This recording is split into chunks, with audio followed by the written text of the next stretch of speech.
So I've been given lots of equipment from my school, but the computer teacher on Friday, it was my birthday, there was a LAN party at the school. I didn't bring my system because I didn't know there was one. I ended up staying and using the school auction build. There might be a video about that, but don't look forward to it because of course it's an auction build. And my computer teacher, the one who gave me the monitors, the one who gave me the 775 Optiplex, I think is what it was, he said he had this system. So you can see the specs in the description, but I'll tell you now. So this is a Raidmax Smilodon case. First PC case I fell in love with back in 2010, 2009, I think it was. I fell in love with the extreme black version, so that's the black and green. This is the blue version. So not quite the case that I fell in love with, but it's still a Raidmax Smilodon, and I do love these cases. So sitting up here is a 530 watt. I don't think it's modular. It might be, but I haven't really looked at it a lot. It's a modular, it's a not modular 530 watt Raidmax power supply.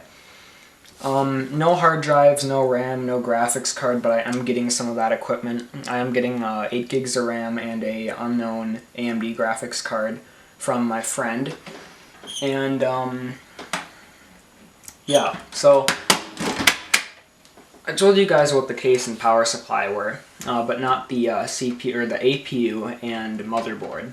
So in the back here, cooled by the stock CPU cooler, is an AMD 8-core, it's 4-core processing, 4-core graphic, A10-5800k. So I'm not sure what the specs on this processor are off the top of my head, but from what I can see, it's comparable to like a high-end Core 2 quad. So that's pretty cool. That's what I was going to go with for the 775 gaming computer, which we'll see a video, that's going to be the next video.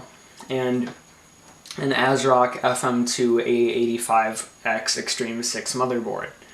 So my computer teacher donated this to me. It used to be his daughter's PC, but he, I think he built a new one, a better one, so he just gave all this to me for free. Of course, like I said, I'm going to buy RAM and a graphics card for 30 bucks off of another friend. It's not Dimitri, by the way.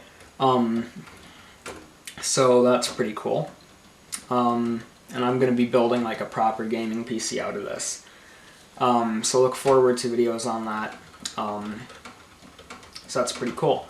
So in this video I'm going to be taking this whole system apart because I'm going to transplant my other build, the build of the 775 build, over to this case in the next video. That's what I was saying with the next video. So yeah, I'm going to start disassembling the system. So, of course, my desk isn't big enough right now because I have tons of stuff on it, so I am indeed going to clear off the desk a bit and return once all that's done. So, of course, the first thing I want to do before anything else is get the power delivery taken apart. So that'll be power supply and all these fan cables. So I'm just going to go ahead and start yanking them apart. Actually,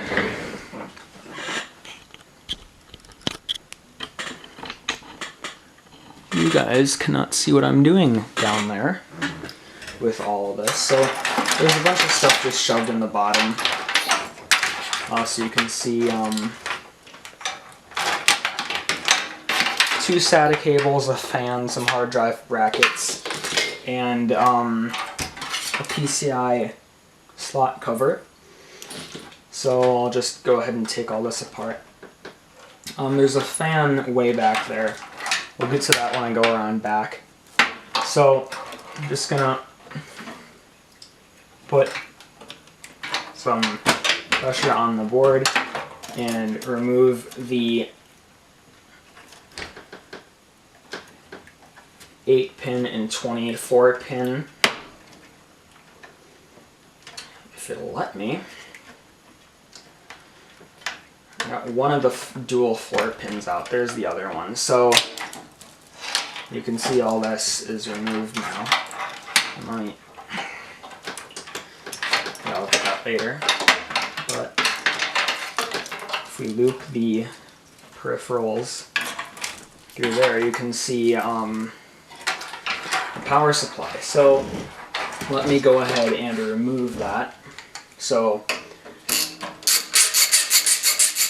ratchet screwdriver. My mom gets annoyed by that noise sometimes.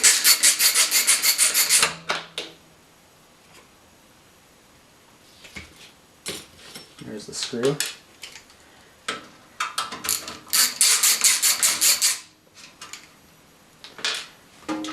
And holding the power supply up when I remove this last one. The screw went flying somewhere into the inside of the case. And now if I can just remove the power supply. There we go. So I will set that over there for later.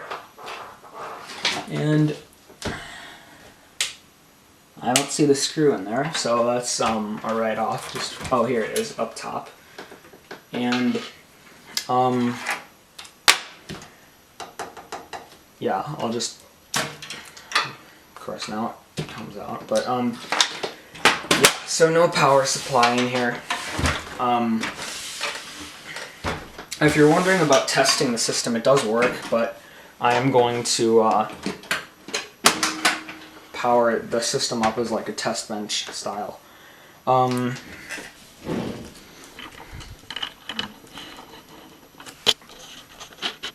So you can see the motherboard. You can see the motherboard and everything here. So AMD stock cooler, all that. PWM 60mm fan. I want to get an 80mm cooler so I can use some cool LED fans like this one. So I'm not going to be using this fan in the finished build with the other system in this case, so I'm going to remove it. I might lubricate this fan because it runs a bit loud, dust it off and throw it on the CPU cooler, because if you don't remember, the stock cooler I have for 775 sockets does indeed use an 80mm fan, so I'll probably modify the power, modify the cables on here. So front panel, everything gets removed. And then here's for the front fan and the front lights. So I'll just leave that like it is. Actually, I might do something with the front fan because I do want to plug it into the fan header. So there we go. Front USB, front audio, as I put a nice little score in my fingernail from the sharp edges on the all that. So yeah, what else other than the motherboard? Here's the case speaker. I'll remove that for now, and I will unscrew the motherboard from its standoffs. So 9 generic case screws. I am going to be rebuilding this in possibly a different case. I'm going to be building it in my Deep Cool Tesseract, but of course I want to water cool it with like custom, like ghetto liquid cooled properness. So I'll probably do that, if at all, by the end of summer it'll be liquid cooled full on, which is pretty cool. I'm going for a yellow and green scheme on that. I think that would look really nice. As much as, like, that was the whole concept of RS1, an ugly but beautiful build, you know? It's ugly, or it's beautiful in the way that it is ugly. It was actually meant to be put in this case, believe it or not. The RS1 was supposed to go in the Raidmax Smilodon. Of course, it was the extreme black, the black and green version. But alright, so that comes out. Motherboard's in great condition. So I'm going to go ahead and temporarily put that on my bed. Screw in these standoffs. Actually, I'll remove this one right here. Actually, no, I'll save that for the next video. So you can see, you can probably see how messy my room is. I'm going to clean it this weekend, don't worry. You'll probably be seeing this on Saturday. I might upload it on Friday. It's Thursday at the time of recording this. So here's the rather full of cobwebs and dust I/O shield. I'm just going to set that aside as well. So the case is now stripped apart. And yeah, so let's close it up. So of course it's time to test the system. So like I said, no RAM, no hard drive, and no graphics. It does come with integrated graphics, of course. It's an APU. So right here I have 2 gigs. This is just one of the 2 modules of it's 2x1 modules. So 2 gigs of DDR3 ECC. So it's the only DDR3 I have. Like honestly, it's came from my dad's Mac Pro because he upgraded. And if I could just get it into the slot, which you guys can't really see what I'm doing. It's plugged into VGA through my KVM switch, so I'll probably plug in my PS2 keyboard because I only have the VGA cable going to the KVM, not the USB. That's something cool about my VGA KVM, is it will work if I only have like a VGA cable plugged in or whatnot. You get what I'm saying. So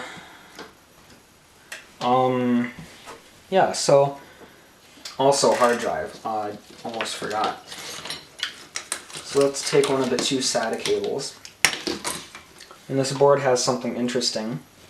It has a SATA, all the other SATA connectors are right angle, but then there's one here that sticks out, so I don't know if that's for like, if you can buy like SATA kind of flash drive sort of things, or what that's for, but it's pretty interesting. So this power supply is, I would say technically it is modular. It just has a bunch of these 6-pin, they're not 6-pin graphics power, they're 6-pin proprietary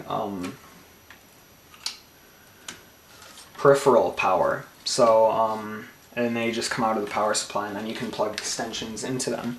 So of course, turn on the power supply, and something awesome that I love about this motherboard, I don't know if you can see, but it does indeed have power and reset on board.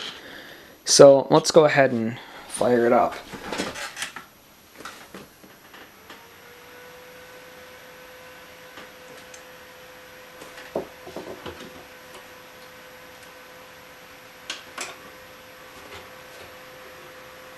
So fan's a bit loud, but you can see we're already booting into Windows 7.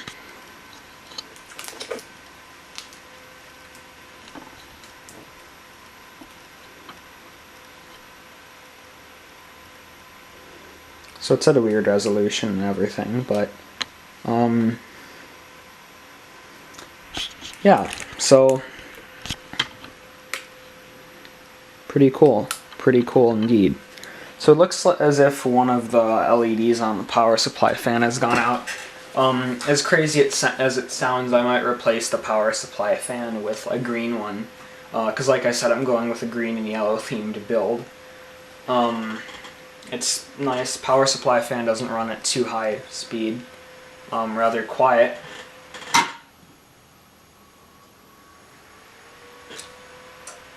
Yeah, that didn't sound too good when I stopped the CPU fan.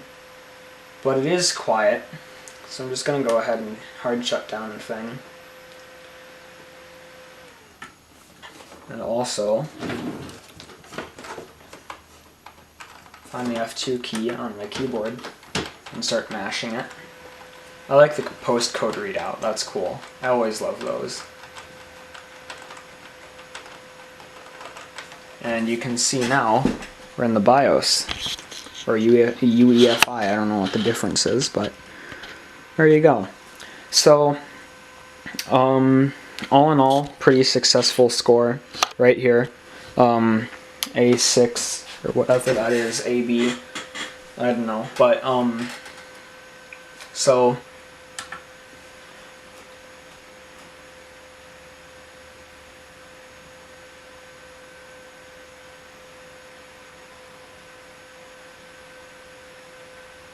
yeah, alright, cool. So, start Windows normally from the, because I hard shut down it, but, yeah, so that's, I think that's going to be it for this video. The next video, like I said, we're going to be rebuilding RS1 in my Raidmax case, and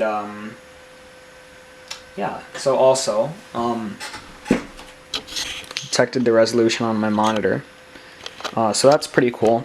Until I get the graphics card, I am going to be running this on integrated graphics. Expect a build video of just building the system soon, once I get those components. But what else? I think that's going to be it. So thanks for watching. I hope you enjoyed. It's pretty cool. I have basically a proper gaming system right here. Especially once I get that RAM and everything. That's going to be cool. So thanks for watching. Hope you enjoyed, and I'll see you in the next video.